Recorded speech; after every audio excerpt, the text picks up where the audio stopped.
So tonight our speaker is Deba Luna. She is this is interesting, a sustainable, you're sustainable? Oh, I'm sorry, the way it's written. She is a sustainable and bay-friendly certified landscape designer who has been teaching and speaking about horticulture for 15 years. She has a degree in plants and art, and she works for Earth Care Landscaping in Cupertino. Her passions include California native plants, gray water, edible landscaping, herbs, and quirky yard art.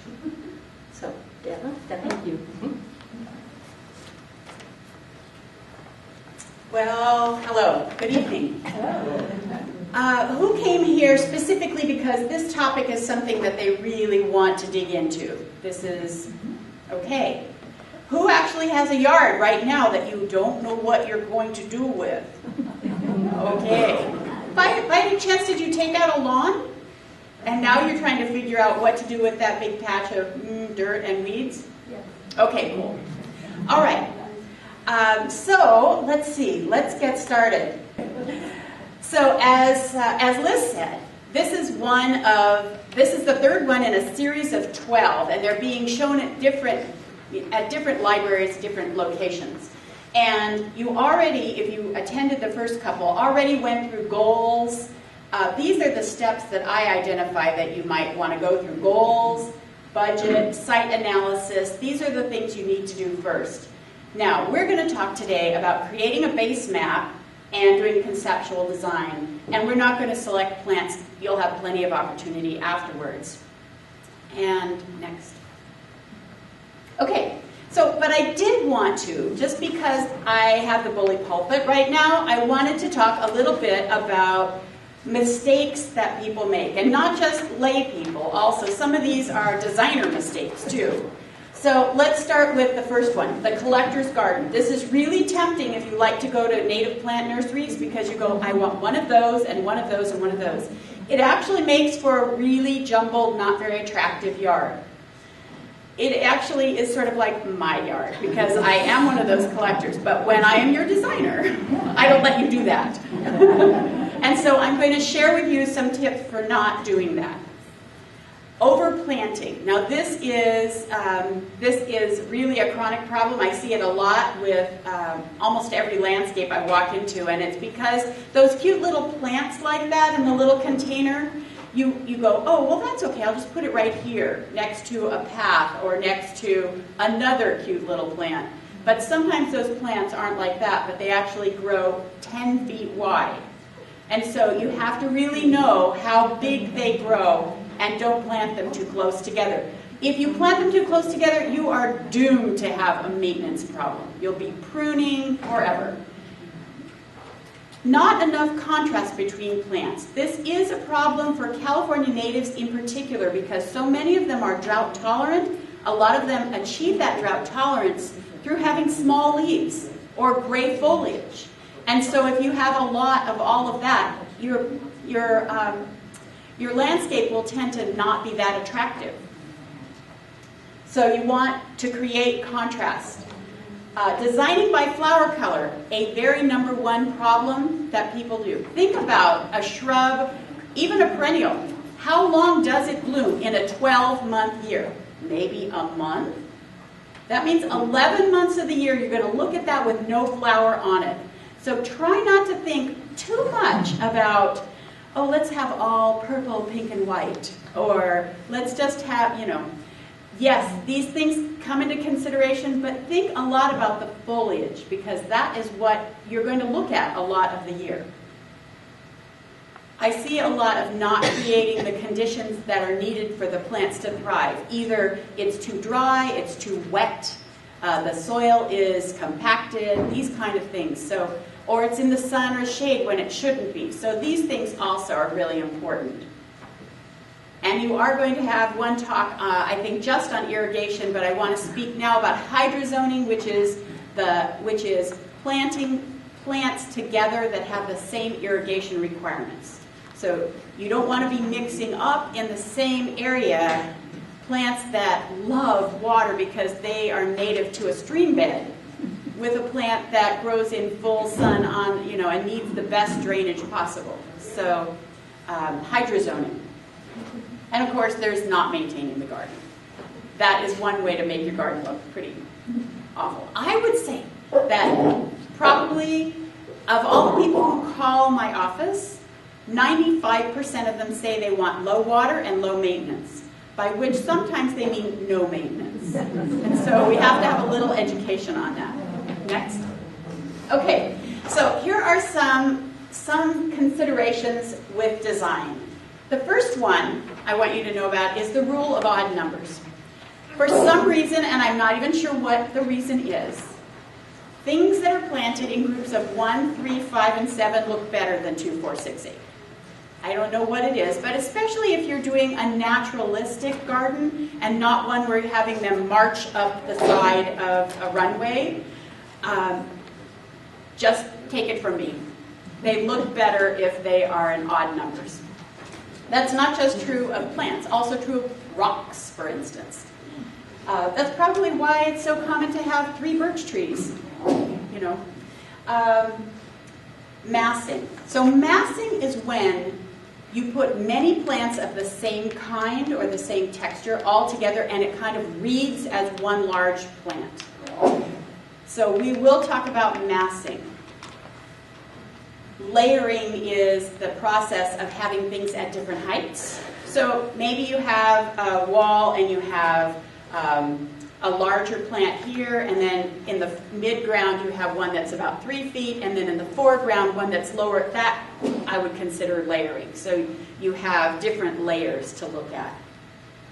Repetition, that means that you're going to repeat the same color or texture or something like that, maybe even the same plant several times, because for some reason that's soothing to the eye when you see the same thing over and over again.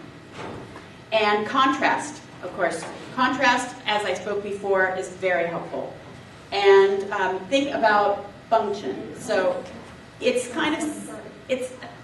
function, what is going to happen in your garden is often what will determine kind of where you put paths and things like that. It doesn't make sense to build a path into a wall, for instance. So you want to think about functions. Next. Here's an example of 2 drawings that show different kinds of contrast. So you can see in the left drawing that you have a plant with large leaves, one with small leaves, and one with strap-like leaves. So you actually get contrast there. And that would be my example of good contrast, although Fran Adams drew the drawing. And this is one where there are 3 plants that actually, there are 3 different plants, but they kind of look the same. So you want to avoid this somewhat. Next. Okay, so here are some examples, just some pictorial examples, and you can kind of see what I'm talking about. So in here, in this we have some repetition. You see the beech aster is repeated over and over again. It actually continues to be repeated down this long pathway. There's the repetition also of the fence posts that create some repetition. There are different kinds of textures here. So you see the deer grass has this big, airy, flowy texture, and then you have these sort of more dense, pictorial, flowery kind of things down here. And you also have massing, where you now have these 3 read as 1, and then you see it again out here, etc. So this is an example of some of these things that tend to, if you follow these rules, things look more harmonious. Next. Here's another example. So not only do we have the massing of the ceanothus here in front, where we could have had lots of little things, we also have repetition of you see the flowers of the coral bells, and it even is picked up in the color of the trim on the house. So you see repetition, you see layering, where you see the larger plants then coming down to the smaller ones in front. Is there a way that we can turn one of the lights off? Because it really looks very... It looks kind of washed out, doesn't it? Let's see. Or just once in a while, you know... It's this floodlight, isn't it? Oh, Ooh, that's much better, isn't it? Yeah. Is that okay? It's fine with me. Except, of course, I feel like I now want to confess. But, okay. Next. Would a laser pointer help you at all? I would... Do you have one? Yeah. Oh, the library didn't have one. You just carry your laser pointer with you? That's so cool. Oh, yes. He's a good Boy Scout. Thank you. Next time I'll remember to ask. You mean I could carry this on my own? Okay. Another hour. I don't need yours. Okay, some more massing. So we have a lot of massing here of the sage, a big mass here of the ceanothus, and look at the textural contrast here. Deer grass repetition, and great contrast between the deer grass and the bright green of the ceanothus. Next. Okay, structure. There's nothing quite like a manzanita for structure, is there? And texture.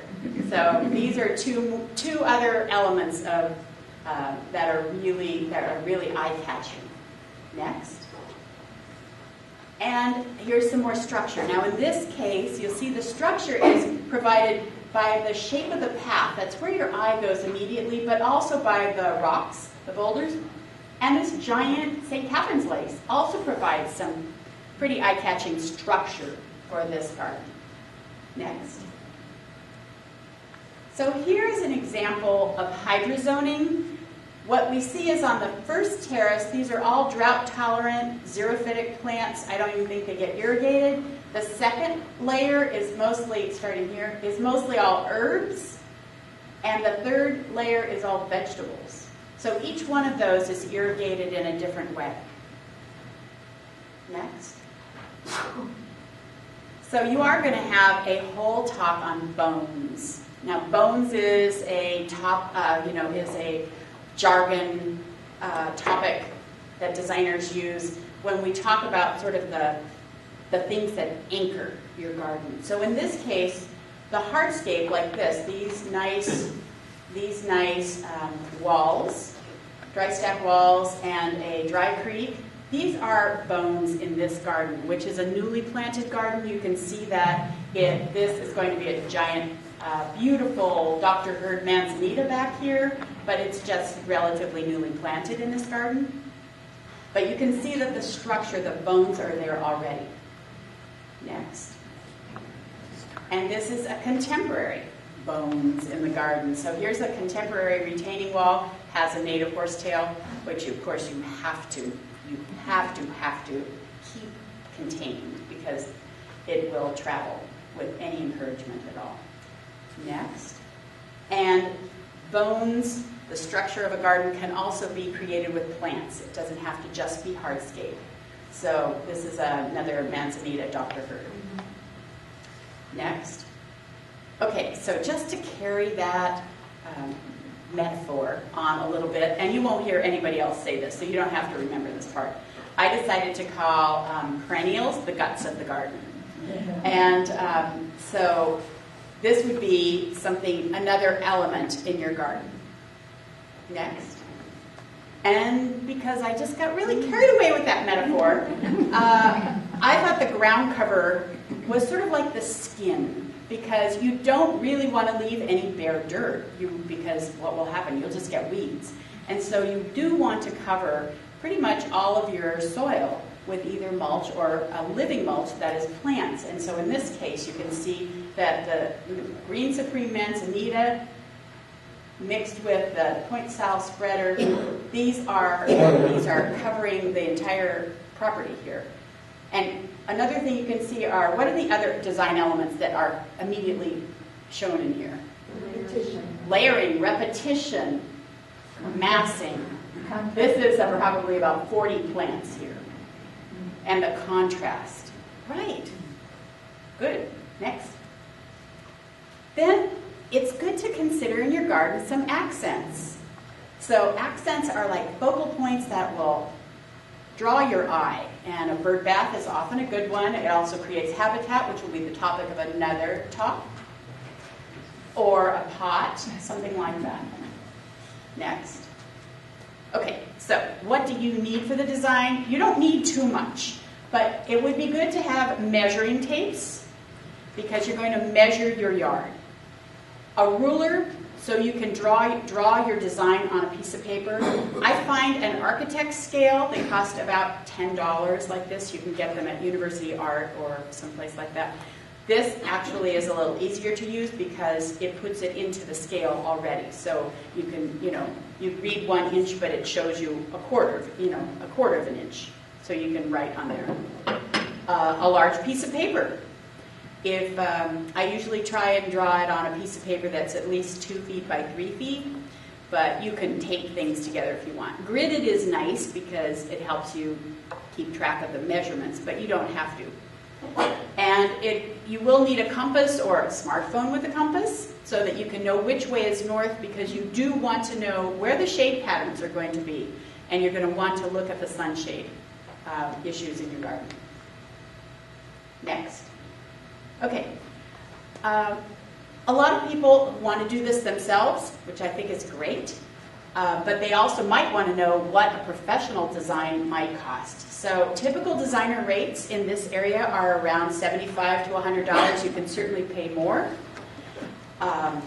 Landscape architects are more costly. And if you are going to hire a landscape architect, maybe you have to, or a designer, I would definitely interview them and look at their work. An average front yard design will cost between $1,000 to $2,500, and a backyard more, because a backyard generally has a lot more functions that you need to put in it. More living space. A front yard is often more aesthetic. We do have professional costs on our website, Earth Care Landscaping. So if you go to Earth Care Land and you go to what we do, and there's a drop-down box, and it tells what things cost to install. How much is concrete per square foot? How much is a retaining wall per linear foot? How much is soil preparation? How much per square foot does landscaping generally cost to install? So we thought, I don't think anybody else is doing this, but we thought that that would be very handy. It's for people to know what professional landscaping actually costs. Next. Anybody have any questions so far? Not that I can see you, so you're going to have to say, yes, I have a question. Any questions so far? Okay. So, even though I'm not going to talk about goals, here are some examples of goals, because we are going to use goals as a starting point for our conceptual plan. So here are just some examples of goals you might have. So low maintenance, to save water. You might want to create habitat. You might need a circulation pattern. You might need a path to the back gate. You might want to screen that neighbor's ugly shed or giant RV that they're parking next to you. You might want to make as a goal that your landscape looks compatible with your neighbors and the style of your neighborhood. Even if they all have lawns, you might want it to fit in. You might want to make your entry more welcoming. This is often a common goal. Or maybe to landscape around some existing feature, like you have a giant redwood tree. Maybe that is your goal, is to figure out what to do around that tree. So you're going to make this list of goals and you're going to prioritize what goal is most important, which ones are not so important. Next. Okay. So the very first thing you're going to start out is by measuring your yard. I like to do a show of hands to say who's looking for a front yard or a backyard, but since I can't see you, I guess we'll skip that. You'll just know. So you need to measure the whole area carefully and then fit it on your page. I think the most common scale is 1/8 of an inch per foot of property, or a 1/4 inch. 1/8 if you have a very large yard, 1/4 if it's not so large a yard. Now you're going to put this, first you're going to draw your house somewhere on there, just the edges of the house, and you're going to show the property lines.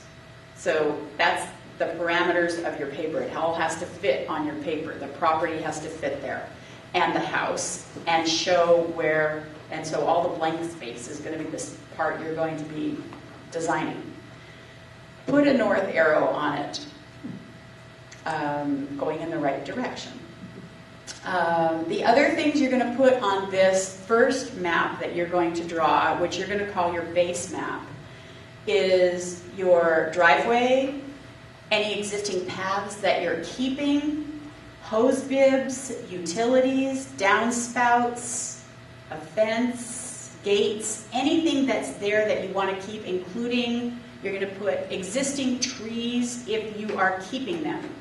Usually when I draw a tree, I'll draw the trunk about the size it actually is at the ground, and then I'll draw a dotted line to show where the canopy is. You can maybe plant things under it, but you want to know where the shade is going to be. So all those things go on there. So this is our little example that we're going to follow through this whole time. So here's our house, here's our garage, here's our driveway. Very simple house. Here's our porch. So this is a door, this is a window, and this is a window. This is a very basic house, can you tell? It's built in the 50s. Okay, next. Okay, so now, in this base map, you can see we've added a path. This is we're going to assume this is an existing path, but if you know you don't like your path, then just don't draw it in. Leave it out. So you want to not draw in anything you don't want there. So that gives you a clean slate to work from. So if you have an ugly row of bushes underneath your windows and you don't want them, don't draw them in. Just leave all that stuff out. It helps you start to think with a clean slate. So anything that, So I don't think you probably have any questions about this. You want to draw in where the windows are. So I have all these as windows, and then these darkened parts are the walls. Here's a downspout, and here's a downspout. This happens to be a sewer or some kind of utility box that shows out by the street. Question. Yes? If that were my house, I'd want it turned around to show that the top was north. Uh-huh. Well, you know what? So Sally's saying, why don't you put north going up? You know, you can do that. Many people like to put north up, but when I draw, if I'm drawing a front yard, I like to look at it as if I was coming up to the front walkway. So I like to have the street down here and the house here. This is, but you can do it however you feel comfortable. Okay? You want to make at least 3 copies of this, or if you don't want to make 3 copies of a giant piece of paper, you can just make 1 good copy and use tracing paper over it for everything you're going to do after this. So I use tracing paper a lot. I buy it by the roll, and if you want to try out an idea, you just lay it on top of your base map, tape it on with a little masking tape, start drawing, and then if you go, oh, stupid idea, rip it up and throw it out and start again. Okay, next. So here is a site analysis, a theoretical site analysis for our particular small home. So you want to look for your sunset climate zone. Some of these things were covered in the last talk on site analysis, but I just want to repeat some of them in case you missed it. You want to look for possible microclimates, places where it is going to be warmer next to your house, maybe more protected, where you could put something that's a little frost tender, or things that are shadier or wetter. I recommend soil testing if you're at all wondering how your soil is. Identify which plants that you're going to remove, and here, this is where I usually have to come in and tell people to be a little hard-hearted about some of their plants, because most people get pretty sentimental about, especially trees. They just want to keep them all, but sometimes that privet tree has got to go. You want to identify your sunshade patterns, and who better to do that but someone who actually lives in the house.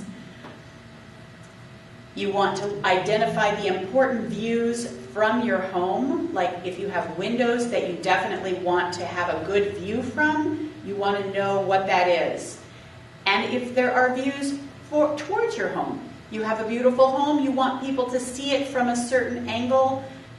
Think about that too, because maybe you want to view, you want them to see your entry, or maybe you don't want them to see your entry.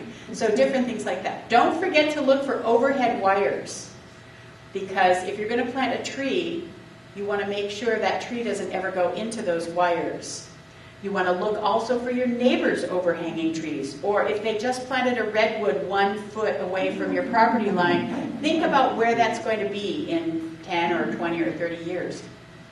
Also consider logically traveled paths. So one of the things is you can draw a beautiful path on your drawing, but if nobody wants to walk there, they will cut through your bushes. So think about where the logical places are to have a path. Questions? If you have a question, you have to say, because I don't raise your hand. Who does soil testing? Who does soil testing? Good question. So there are 2 kinds of soil testing. You can just test for the mineral analysis and the soil fertility of your test. I don't recommend at all that you just go and get a little kit, because at Orchard Supply they're notoriously ineffective, inaccurate. But for a reasonable price, you can send off to, there are universities, there's A&L Agricultural Lab. There are a number of soil test places that and Master Gardeners of Santa Clara County has a list on their website that you can access right on the web. That's mastergardeners.org.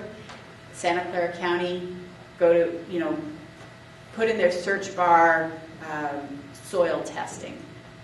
I will tell you that the one the Master Gardeners are using, none of these are recommended. It's just offered as a service for people. But the one that most people are using off of that one is the University of Massachusetts, because it's the least expensive. So I usually pay about $30 at A&L Soil Lab in Modesto, but I think the U of Mass is only $10 or $11, something like that. And you can certainly pay up to $150. So look around. The other kind of soil test is biological testing.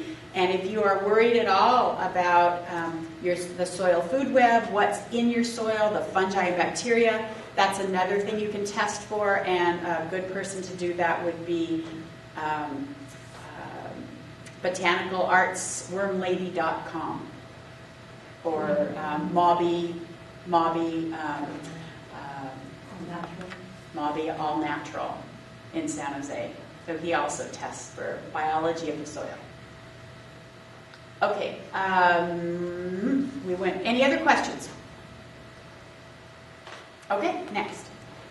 Okay, so here's our site analysis of our little house. So here we have, right next to this downspout, wouldn't you know it, really poor drainage. Right here it slopes towards the house. So right here it pools. Terrible place to have water which goes back under your foundation. That is an analysis. Right here, great view. This is where we have a living room. We want to see something nice out here. Over here we have the neighbor's RV. We must screen this RV. Over here on this side of the house, nothing ever really grows very well here. We don't know exactly why. And we need a new fence and a path to get to this gate, which hasn't been built yet. So this is all new. We're going to put a fence and a gate here. And here's our sewer clean out. The other thing is, because this is north, this hot afternoon sun comes right in through this window, and boy, it's a killer. And it makes this porch hot, and it makes the side of the house hot, and so we don't like that. Let's see. These were just a few of the things that this alleged property has problem. So this is an example of how you will use your site analysis right up front. Okay? Everybody got that? Next. Okay, so here is an example of a conceptual diagram. So we've got our house. We're building, right? We're building on this. So now we have the porch, and here's the path. And in this case, We also need to increase the access a little bit here for getting out of the car. We like to park here in the driveway, and we need to make this space a little bit bigger. So we need to add a little hardscape right here. We're thinking we're gonna solve that problem of the view window and wanting something pretty by putting a sort of a mound here and putting something on top of it that somebody will look at. Something right here so that you're gonna see right here. And on this mound, we want to put a deciduous shade tree because that will help with the problem of this hot part of the house here. So we need to have some kind of shade tree here. Remember the RV over here? So we need some screening shrubs. This is going to be our circulation path back here to the back here. And kind of nice to have some kind of accent plant right here and some low perennials or something like that in front of it. So these are just examples of how you deal with the problems that we came up with in our site analysis. Remember we had kind of things didn't grow well in this corner, so maybe in this area we might just not grow anything there. We might, we might put mulch there, or maybe we put a little pad here and we store something there. These are just possibilities of what we might do. But this is an example, sort of a conceptual diagram. We are not specifying any particular plants. We're giving everything in really big generalities. Oh, over here I want an accent. Here, this big space here. It doesn't say how many plants are there. It just says colorful perennials near the walkway, near the corner of the property here. It's kind of surrounding, and when I draw, another thing you could call this is a bubble diagram. Sometimes it's called a bubble diagram. You're just kind of making bubbles. Oh, perennials here, tree here, etc. If you don't like it, take that trace paper off and make a different one. Make several. Just go, oh, well, maybe I actually don't want a mound here. I do still want a tree here, or maybe I want 3 trees here, but I kind of want a mound over here. The only reason I mention mound is not because I just want to arbitrarily put a bunch of dirt somewhere. It's because usually in landscaping, we're taking dirt away from someplace. For instance, if we're building a path here to the backyard, we're probably going to be taking dirt out so that we can put in some hardscape. And rather than having to take that dirt to the dump, we like to put it somewhere.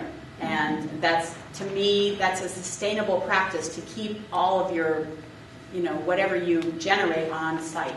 So that's why I kind of put that mound somewhere. So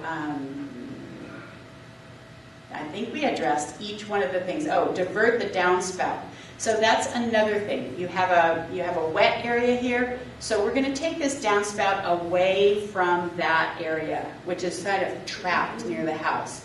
We'll also grade the soil back. So if it's graded to be low right near the house, we'll try and grade it the other direction. But with this path here, we don't have a lot of space.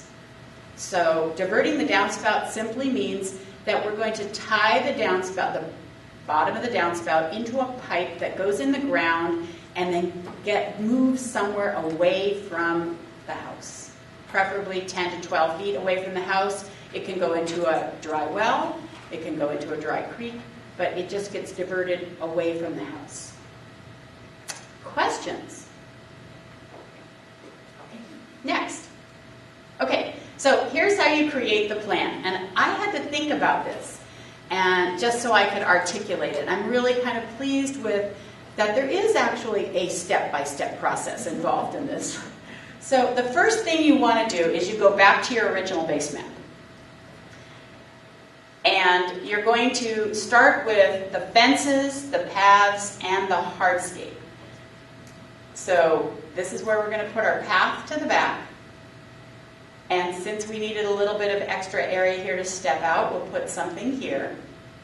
And in this case, it turns out it's flagstones. We know where our gate is and our fence, and we've got the paths. And so we get the biggest stuff in first, the stuff that is the most permanent. And when you're creating paths and whatnot, I do recommend you don't make any spaces very narrow. Narrow spaces are particularly hard to plant, I think, with California natives that tend to almost always be wider than they are tall. So try and not create any real narrow little spaces for yourself. Next. Can you talk more about Yeah. narrow in terms of Size? size? Sure. Because So narrow, sure, but Mhm. you know, 2 feet, 4 feet. yeah, 2 feet, well, 1 foot. I see a lot of little spaces next to houses and next to paths that are 1 foot wide. A planting bed that's 1 foot wide. 1 foot, 2 foot, even 3 feet, a little bit hard to fill. And it can be done, but then you limit your plant palettes. So if you have a choice while you're creating a path, try not to make too many small spaces like that. Okay?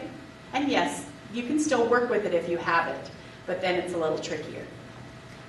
Okay, so after we put in the paths and fencing and hardscape, which would include things like patios and probably any carpentry, then we're going to put in trees and screening, which we can call the big bones of this garden. So these are the largest, most important things. Have you ever heard the analogy where Steve Covey says, in your day when you're doing planning, you should always put in the big rocks first into a jar? You know, because if you put the big things in first, you can fit the small things around them, but if you put all the little things in first, you are never going to get that big thing in the right place. So start with the big thing. So here we were going to put this big deciduous shade tree here, and so we're going to put this here, and you can see it's on a mound, and I've also put a little family of boulders on this mound near the trunk of the tree that just grounds it a bit. So here we have now a big tree, and we have some screening all along the side here. Now this could be all the same plant, all myrica or toyon or something, or it could be a mixed border. But in this case, it's all the same. Let's see. All right, so that's the big bones. What's next? When you do the mixed border, Yeah.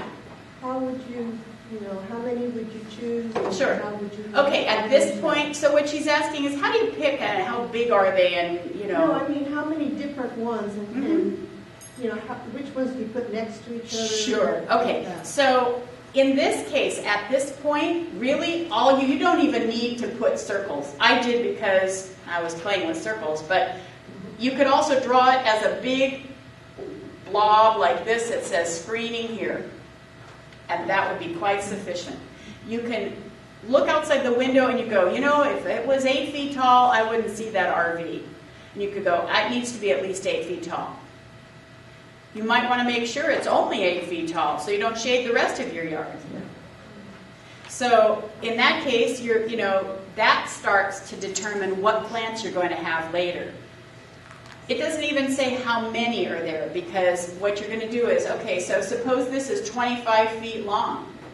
Then each one of these is as many as it takes to fill a 20-foot. So suppose you wanted to put in, you were putting in Galvesia, or you were putting in, which would be a little short for that, but coffeeberry. And you decided, well, each one is going to be 8 feet wide, so you plant as many as fit in 8 foot wide. Does that make sense? Yeah, I'm just trying to figure out the design element of mixing things. Oh, yes. Do you put in 2 next to each other that are the same, and then a different one? So this is a lot of personal choice, and this is the next step after the conceptual stage. At this point, we're just calling this screening. And we're not saying, oh, I want 2 and then 1 and then 2 and then 1, or even I just want one of everything, This is still, you haven't picked the plants yet. Okay? You might do a little bit of that. You start to create it in your mind, but you're not choosing it yet. Okay, so now you have this in your mind, what this looks like. Let's have the next screen. Okay, so then after you have the big trees in and the screen, now you're going to put in the big shrubs. So this is the smaller bones. And so you're going to put in something along the house here probably. This is an example. So maybe this is a ceanothus, or maybe these are some low-growing but woody, shrubby kinds of plants here. So you have some plants here. And also remember we were thinking maybe we'll put an accent plant in here. So here's this accent plant, whatever it is. We don't even know what it is yet. We just know, we want it to be kind of attractive and one of them and kind of a focal point. Maybe it's a manzanita. Maybe it's a deer grass. Maybe it's a giant buckwheat. But it's something kind of showy right here. Then we're going to put in, for example, 3 large grasses. So maybe this isn't a grass because I'm putting in a grass here, and a grass here. This is just made up. In your next design, maybe the grasses go 1 here, 1 here, 1 here, or 1 here and 1 here and 1 here. See, I'm using 3. It's a repetition, and I know I like deer grass, or it could be California fescue. But so I'm putting some in here, and it's a little arbitrary. Just play with it. So here we have these. We still have our screening. We have some large shrubs. Here's the big accent plant. And remember, we have this sewer cover over here. So we're going to put 3 soft grasses that are kind of low growing, maybe 2 feet tall, 18 inches, near the sewer cover, because you can brush them aside to get to access, but it covers it up so you don't see it. So these are just some examples of what you're going to do here with your medium-sized shrubs, your focal points, and accents.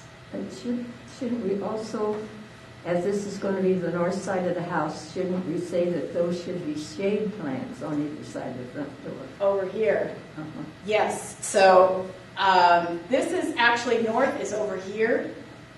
So there is hot sun that comes in here in the summer on this side. So, but we're putting a tree here now.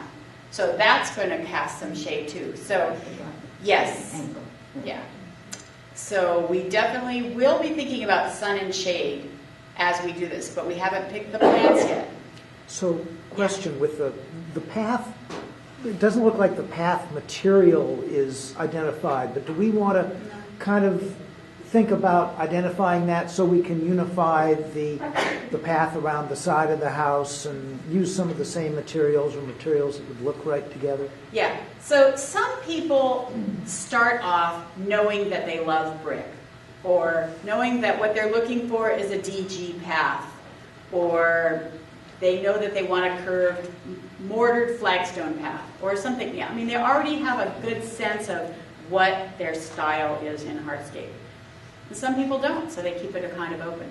So whichever one you are. But yes, you want it to look nice with your yard.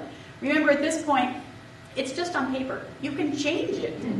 It's so cheap to change it at this point. You don't have to dig up anything.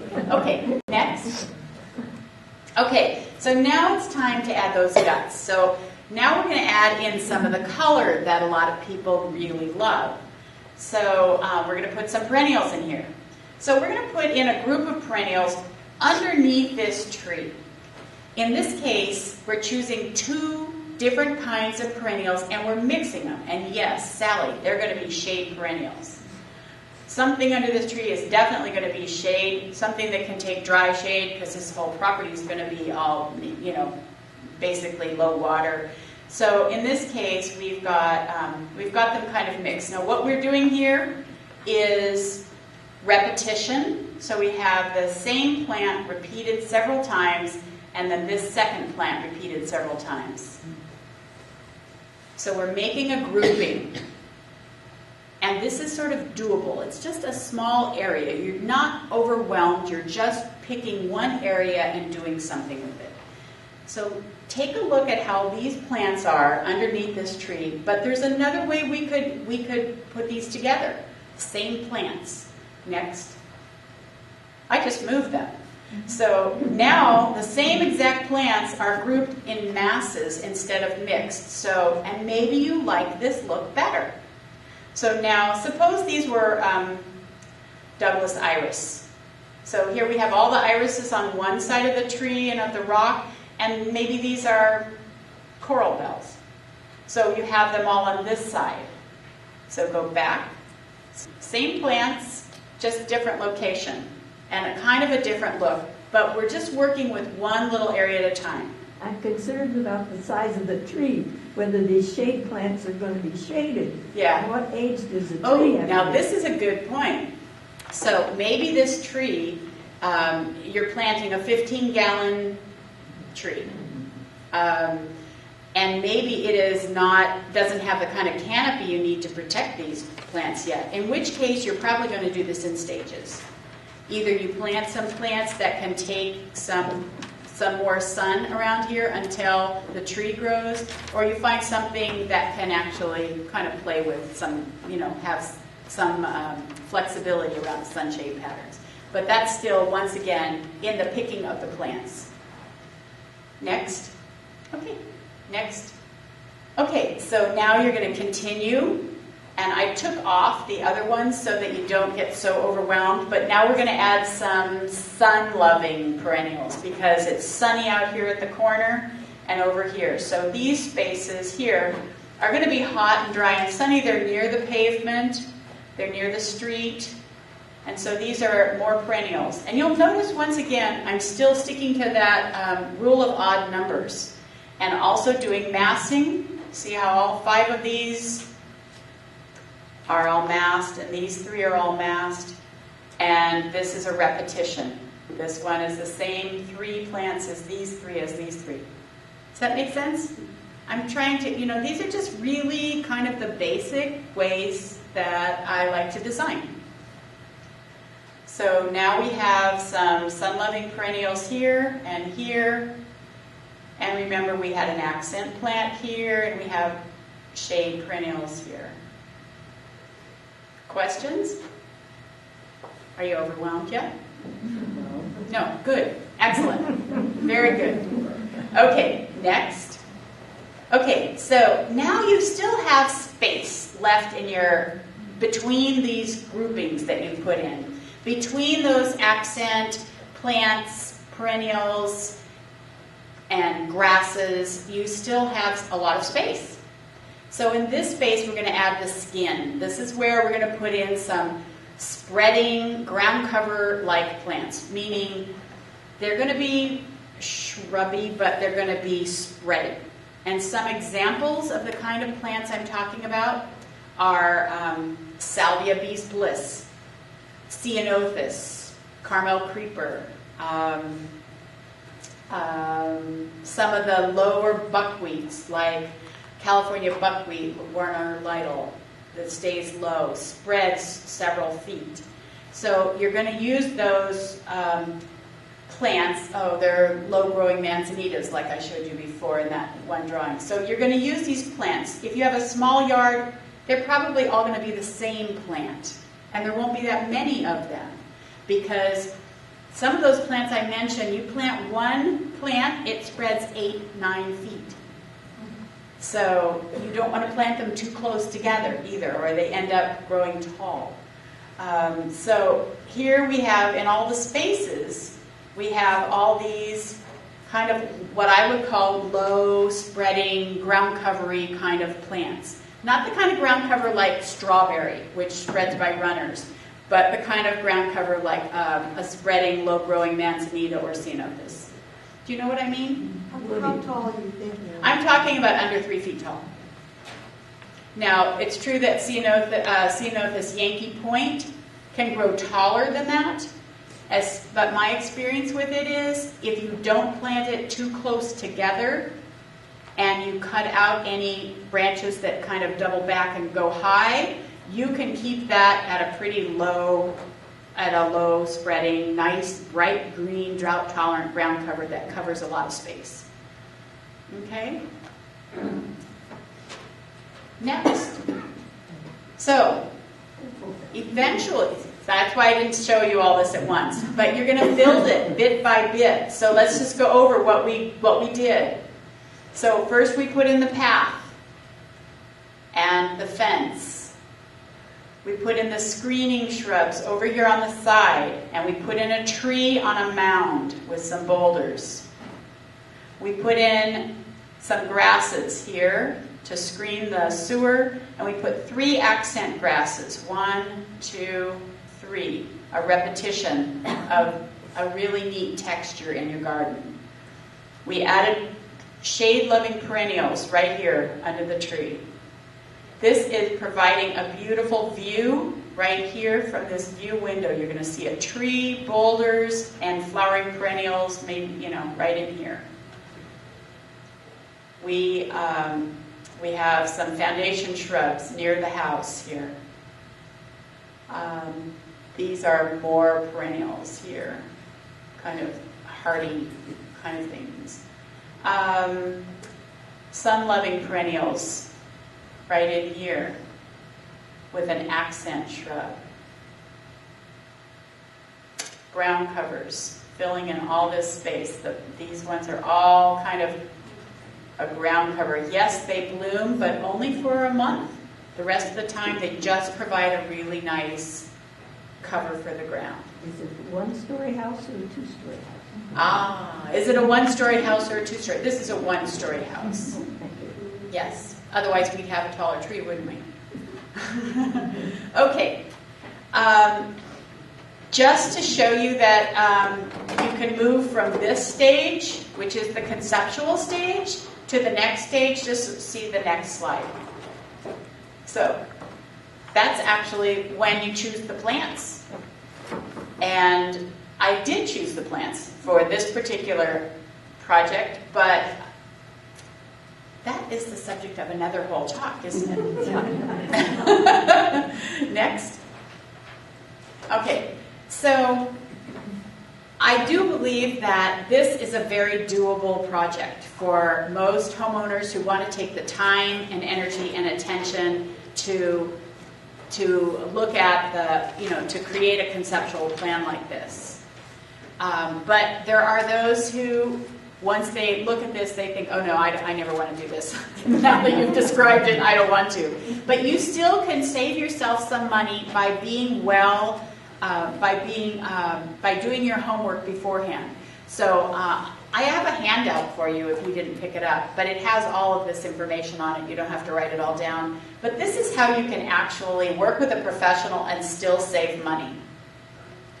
So you definitely want to make a list of your goals and desires. I find it's really important to set a budget. Start with an idea of what you want to spend. Take pictures of landscapes that you like. You can create this plot map. That will save you some money because a designer it will take them a couple of hours to measure and draw out the plot map. And so you can save the costs there if you can create an accurate map. You want to analyze your sun shade patterns. It's good if you make a list of plants you like as a starting point. They might not be all the plants that you might end up with because there might be some you don't know. But you might start looking at plants you like. If you want to put in a path or a patio, take your hose, your garden hose, and lay it on the ground to figure out where you want that patio.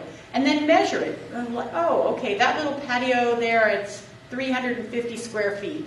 Then you can take that measurement, you can go to the Rockery or to Peninsula or Lingso, one of the places that have building materials, and you can start to look at the colors of flagstone or whatnot and find out what it is per square foot. Also, like I said, you can look on our website to get an idea of what that costs to install per square foot. And then after you have done that kind of homework, then you can invite a designer to come in and help you. You can also not do any of these things. and just pay someone to do it. That's another possibility. But I wanted to share with you how you can actually do it yourself. Questions? I see a hand, sort of. Yes. Software. Software. Yes, I see these packages all over the Yeah. place. Forget it. I have been designing for 10 years. I still hand draft. Software, I think there's a learning curve on software that for 1 yard isn't worth it. The other thing is that most of those designs, most of that software that is inexpensive that a homeowner would use would probably mostly put in very standard things like lawn. So you're looking probably at something a little different. So if you're real techie and you have something, you can play with it. You might want to even create your base map and print it out and then use your trace paper to come up with creative ideas on top of it. That could work. Yes, Steve. So we've talked about having maybe trees, and we know we're going to get some shade.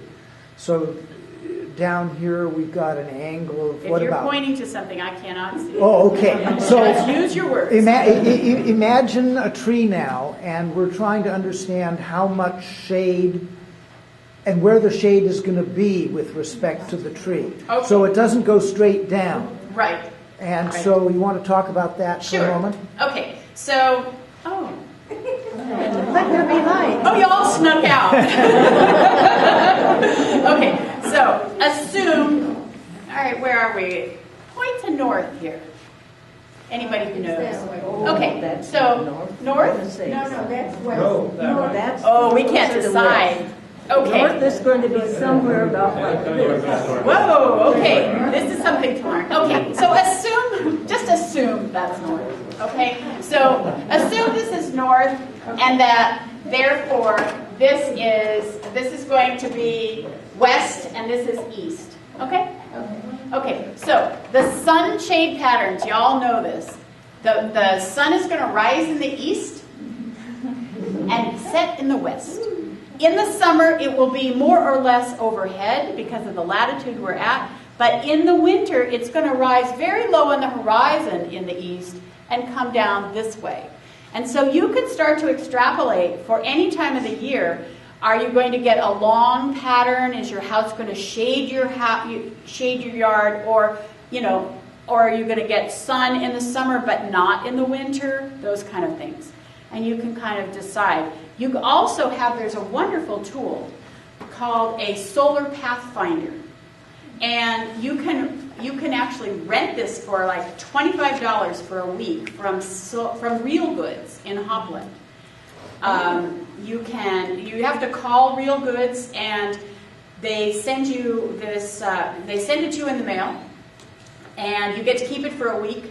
And you can set it out, and you draw on a little thing where the shadows are, and it has a way to convert it for different times of the year. So that won't tell you about trees you don't have yet, but it will tell you about the sunshade patterns you have now. People often rent these if they're trying to decide where to put a vegetable bed, because you can really fool yourself about where the sun really is. They also use this when they're thinking about putting in solar panels.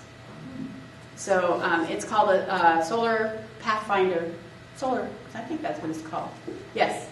What's the difference between a landscape designer and a landscape architect? Perfectly good question. So a landscape architect has a degree that goes beyond a 4-year college degree. It's basically a master's degree, and from an accredited college that has a program that teaches you about landscape architecture. Landscape architects are legally allowed to draw all kinds of foundations. They can draw construction drawings for, say it again? For drainage, for retaining walls and whatnot. Landscape designers, on the other hand, are not credentialed, and although there are professional organizations that do accredit, and not accredit, but that do, what would you say? Certify them, like the Association of Professional Landscape Designers, APLD. And if you want to find a landscape designer, that would be one way to do it. Go on the APLD website and click Find a Designer. In my experience, if you're just landscaping your yard, you don't need a landscape architect, and there are many landscape architects, many, who do not know plants very well compared to most landscape designers. So, depending on what you're putting in, you may need one or the other. Yes? Pools and arbors? Yeah, pools, arbors, and whatnot. Landscape designers, by law, are only allowed to really give you conceptual drawings. They can tell you plants and materials, but they cannot specify by law that this footing needs to be 12 inches deep. A contractor can do that, but a landscape designer by law isn't allowed to. Yeah. Do you, if somebody comes to you and wants to work piecemeal, I'm going to do my side yard this year and the backyard 2 years from now, do you work that way? Yes, so you're asking, can you phase things in to make them more affordable or more easier to deal with? Yes, you can phase things in. A lot of times you might want to have the design for the whole property and then phase in the installation. At least that way your design will all make sense. It will be unified. Okay? Your pipes should go in before.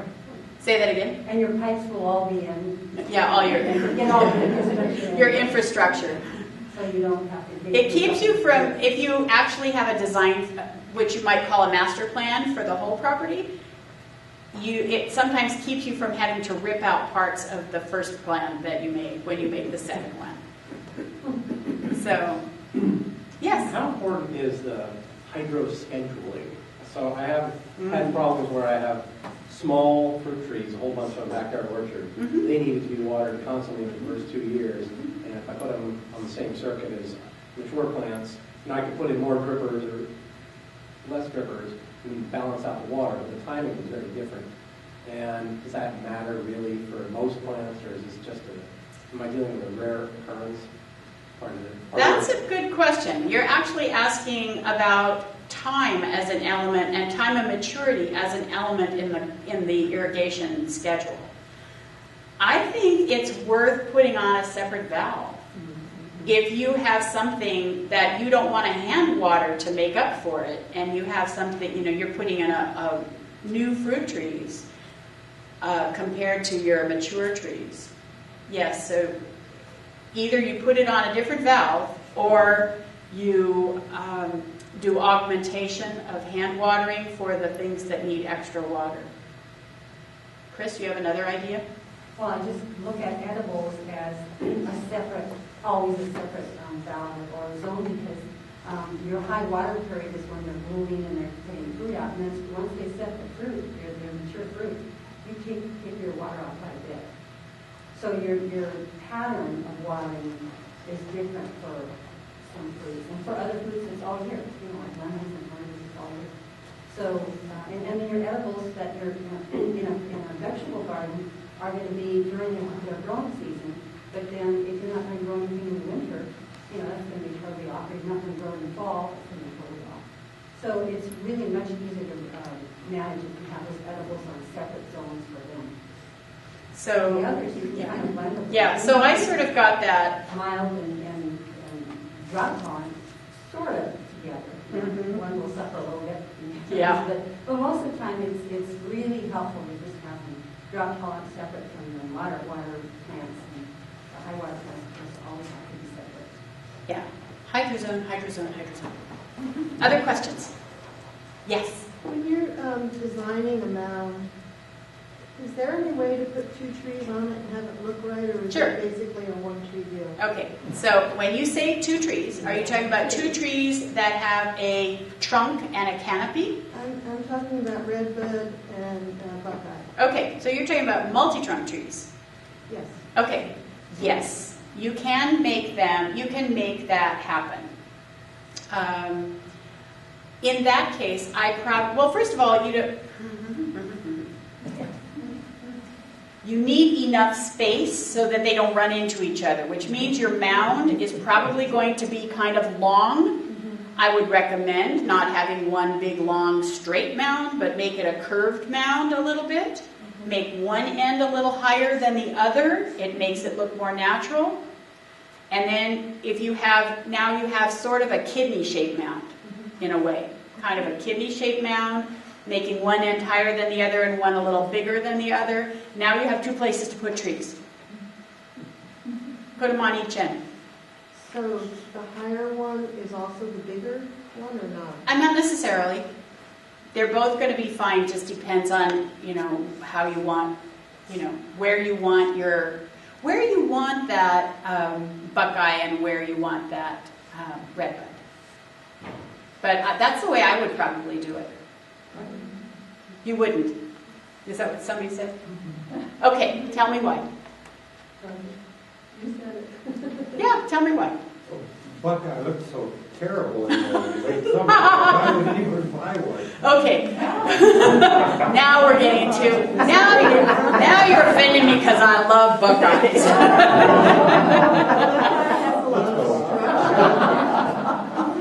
And then you have things underneath it that are summer perennials. And it's really good for butterflies, which is the main reason I want one. Yeah. But I totally take what you're saying, because buckeye has a very interesting adaptation to drought in the late summer. It just drops all its leaves off. So, or they hang on. Yeah. But they can be sculptural. They're little seed balls. Yeah. Because when they drop their leaves, then there are the seeds that They're the seed pods. Oh, that yeah. look like pears. We could all line up on who likes buckeyes. But that's another talk. Other questions? Yes. I always have this problem with a mound. You have to build a well around every plant on a mound so it will keep the water. Are you hand watering? That would be hand watering. If you're hand watering. So I actually live on a hill. I have to put a sort of a semicircle well on everything that I hand water. So I see what you're saying. But if you use drip irrigation, you don't have to build those wells. That's one thing. They don't have to be too deep.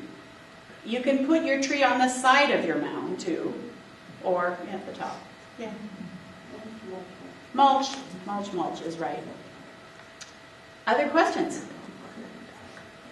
Well, next, I think we might have one more slide.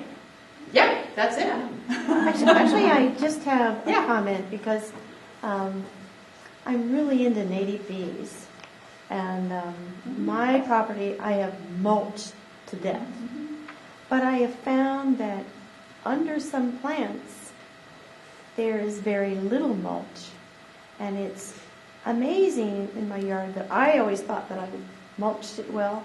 There are parts of my yard that the bees have found in little bare spots. So you don't have to provide them with acres of unmulched ground. I mean, it could be unmulched under the salvias, those low-growing salvias. So what she's referring to is that I said mulch.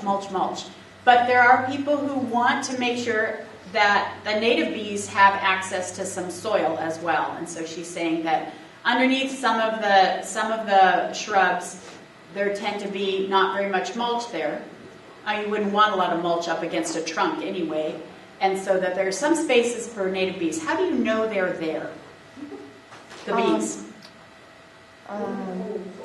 Well, first of all, I've educated myself. So I know that some are ground nesting.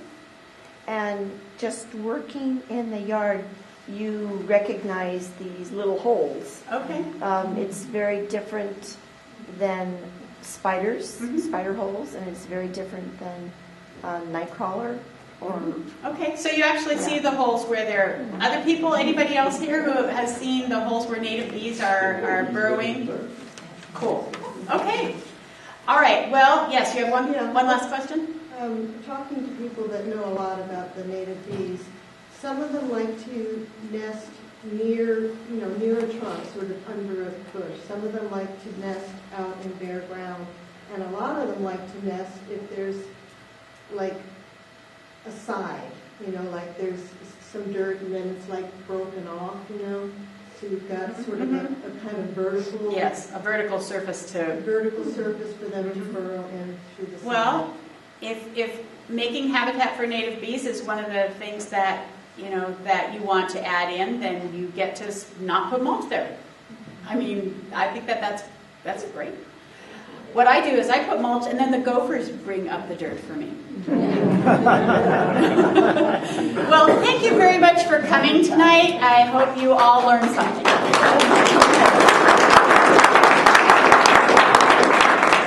Thank you very much. Very instructional. There's a lot to think about before you dash off to a nursery and start buying some plants. So stop and think for a while. Get a few books. Learn about the plants while you're waiting. Fall is the best time to plant anyway, right? Don't forget sure to pick up the flyers. And Flyers about the native